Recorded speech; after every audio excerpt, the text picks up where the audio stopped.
Biznesingiz uchun eng oson, eng arzon va eng samarali, bor yo'g'i bir varaq bo'lgan marketing rejasini tuzmoqchimisiz?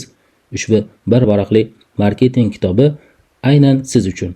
Ushbu kitobning mazmunini 10 daqiqada bilib oling. Marketingning shu qadar ko'p jihatlari borki, u ba'zida biroz zerikarli va chalkash tuyulishi mumkin. Ushbu kitobda Allan Dip marketing jarayonini oddiy tilda tushuntiradi va marketing strategiyasi va rejangizni ishlab chiqish bo'yicha bosqichma-bosqich qo'llanma taqdim etadi. Bir varaqli marketing rejasining 10 daqiqalik mazmunida biz har qanday kichik yoki o'rta biznes kompaniyasiga mijozlarni jalb qilish va barqaror o'sish uchun marketing tizimlarini yaratish uchun foydalanishi mumkin bo'lgan 3 bosqichli 9 qismli shablonni tasvirlab beramiz. Har qanday biznes uchun pul kislorodga o'xshaydi. Pul ishlamaydigan biznes omon qola olmaydi. Qiymat yoki ijobiy ta'sir ko'rsatmaydi. Kichik va o'rta biznesda resurslar, mablag'lar cheklangan. Ularni eng samarali tarzda yo'naltirish yanada muhimroqdir.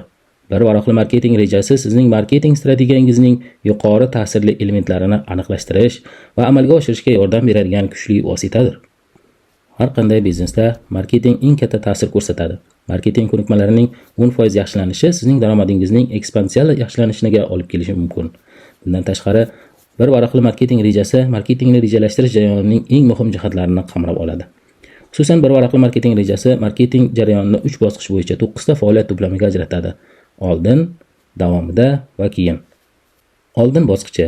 Ushbu bosqichda sizning maqsadingiz sizni tanimaydigan xaridorlarni jalb qilish, ularga o'zingizni tanishtirish va qiziqishlaringizni ko'rsatishdir. Buning uchun siz aniq maqsadli bozorni aniqlab olishingiz, ular uchun jozibali xabar yaratishingiz va xabarlaringizni to'g'ri reklama vositalari orqali yetkazishingiz kerak. Maqsadli bozoringizni tanlang. Muayyan aniq maqsadli bozorni tanlang. Shunda siz cheklangan resurslaringizni tejab, aniq va kam sonli tinglovchilaringizga bevosita tegishli bo'lgan maqsadli xabarni moslashtirishingiz mumkin. Sizning resurslaringiz qanchalik cheklangan bo'lsa, siz lazerga, aniqroq harakatga ko'proq e'tibor qaratishingiz kerak. Hammani nishonga olmoqchi bo'lganingizda, bu qorong'uda biror bir narsaga tegish umidida ko'r-ko'rona o'q otishga o'xshaydi. Aniq maqsadli bozoringiz muammosini hal qilish bo'yicha mutaxassis bo'lsangiz, narxni qimmatroq aytsangiz ham bo'ladi. Odamlar umumiy amaliyot shifokoriga qaraganda yuqori darajadagi miya, yurak jarrohiga ko'proq pul to'laydilar. Bitta auditoriyani yaxshilab egallaganingizdan so'ng, parallel ravishda yana bitta auditoriyaga kengaytirishni davom ettirishingiz mumkin. Ammo agar siz bir vaqtning o'zida juda ko'p guruhlarni maqsad qilib olsangiz, xabaringiz va resurslaringizni samarasizlikka olib kelasiz. Ideal mijozlar segmentini aniqlash uchun ularning portretini, avatarlarini shakllantiring. Ular haqida ma'lumotlar bazasini shakllantiring. Maqsadli segmentingizdagi odamning jinsi, yoshi va joylashuvini hisobga oling. O'zingizni ularning o'rniga qo'ying. Ularning eng katta qo'rquvlari, istaklari, umidlari va umidsizliklari nima? Ularning qaror qabul qilishdagi tarafkashliklari qanday? Ular qanday ommaviy axborot vositalari va veb-saytlardan foydalanadilar? Ular qaysi til, jargonlar, shevalardan foydalanadilar? Ularni harakatga keltiradigan asosiy tuyg'u nima va boshqalar? Xabaringizni yarating. Ajralib turish, odamlarning e'tiborini jalb qilish va harakatni rag'batlantirish uchun sizga tinglovchilaringiz bilan rezonans beradigan jozibali xabar kerak. Kitobning o'zini o'qisangiz, unda reklamani yaratishda nimalarga e'tibor berish kerak? Noyob savdo takliflaringizni qanday ishlab chiqish? Mijozlaringiz xohlagan narsaga asoslanib, qaytarib bo'lmaydigan taklifni qanday yaratish kerak? Tuyg'ularni jalb qiladigan va harakatga majbur qiladigan samarali copywriter bo'yicha maslahatlar keltirilgan.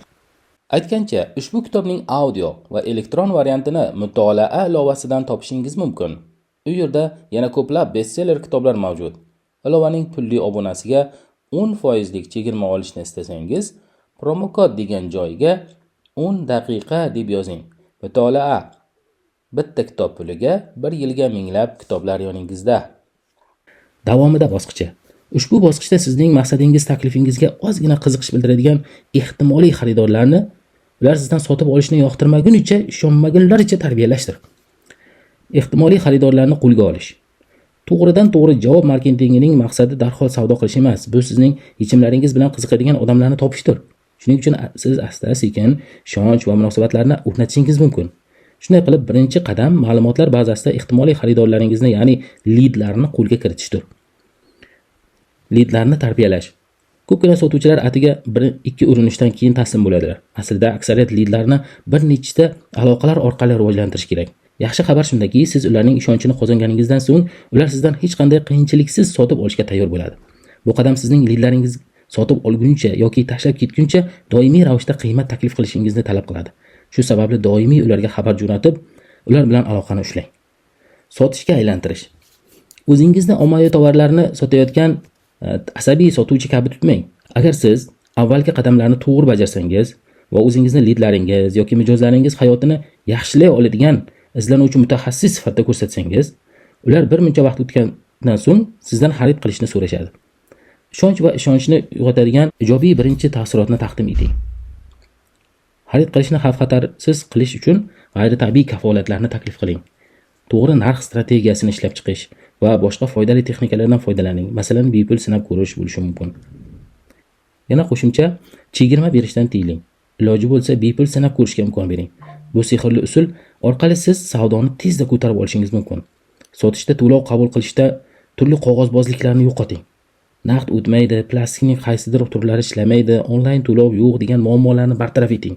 Shu onlayn to'lov firmalari ozgina komissiya olishi mumkin, lekin mijozni yo'qotib qo'ymang.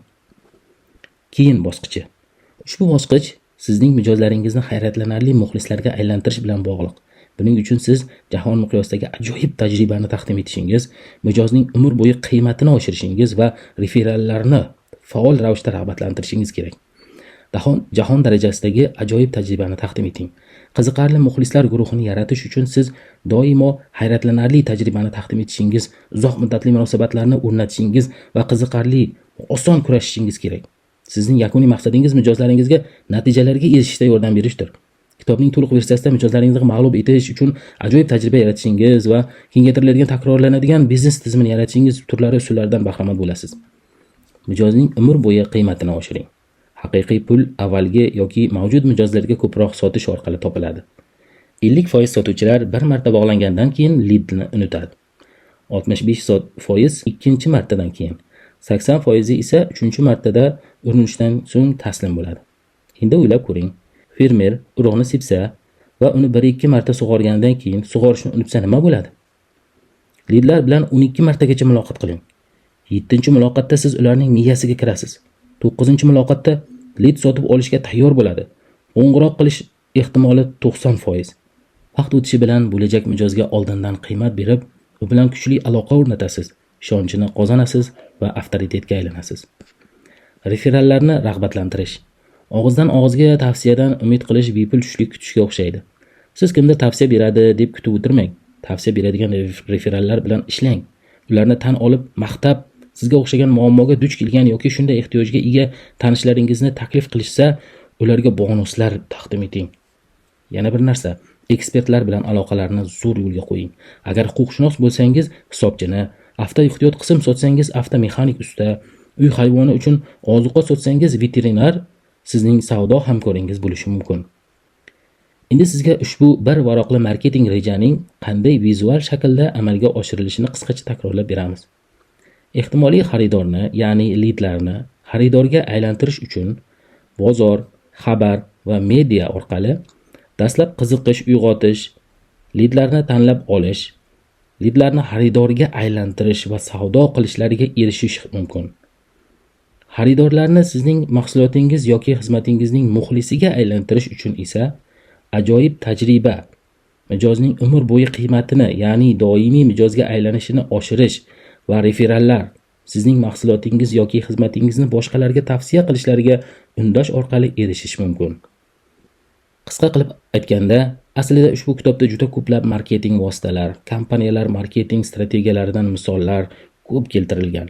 Marketing haqida ko'proq bilib olmoqchi bo'lsangiz, ushbu kitobning o'zini o'qishingizni tavsiya etamiz. Videomiz yoqqan bo'lsa, like bosishni, videoni yaqinlaringizga ulashishni va albatta 10 daqiqa kanalimizga obuna bo'lishni unutmang. Yana qanday kitoblar haqida video chiqarishimizni izohlarda yozib qoldiring.